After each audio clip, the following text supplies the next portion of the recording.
This question comes from @Leah K on YouTube. Leah asks, am I supposed to believe that Adam and Eve, who only had 2 sons, are our sole genetic ancestors?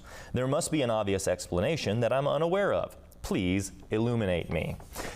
Leah, thank you so much for that question.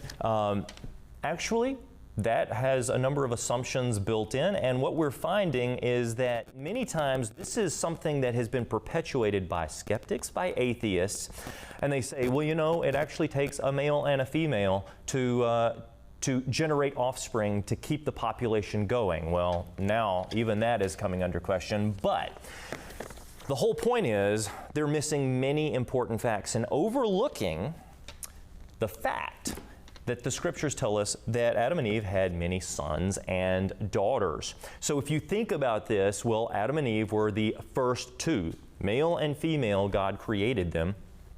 Those first 2 had sons and daughters, and those sons and daughters actually did mate together. So basically this is incest. But guess what? Incest wasn't condemned until later, as soon as population had increased to the point that it could sustain itself, right? So when you think about it, what is the problem with incest? Well, one of the major problems would be genetic consequences. And when you think back, well, Adam and Eve, everything was very good. They would have been perfect. They wouldn't have had these genetic mutations. They would have had a 100% pure DNA code, and so would their offspring. All after the fall, all of a sudden you would have had small insertions of mutations, small changes in the DNA would have begun to occur, and of course, genetic entropy. But at the same time, for generations after generations from the beginning, you were starting with an extremely pure code. So that would have kept those incestual or interbreeding problems down. And by the time the population had built up, then all of a sudden, God gives the Israelites the command, don't marry your kin. So, at the appropriate time in Earth's history, God gave us the answer to that as well. The fact of the matter is, we find that Adam and Eve had multiple sons and daughters, and therefore, this is actually a non-issue. It's a problem that has been created by skeptics and atheists to try to make you skeptical of God's Word.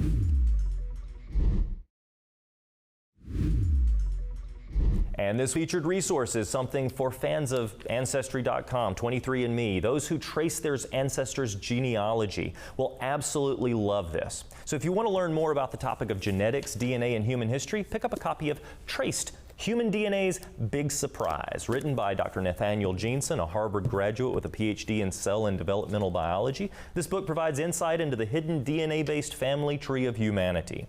Through meticulous research, Dr. Jeanson uncovers the genealogical links between ancient civilizations and modern people, fundamentally reshaping our understanding of race, human history, and the age of the Earth.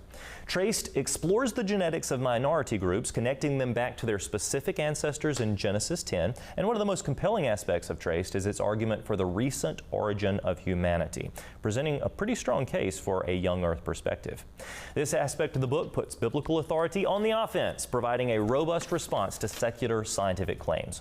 You can pick up your copy at the Creation Superstore by visiting creationsuperstore.com or calling 931-212-7990.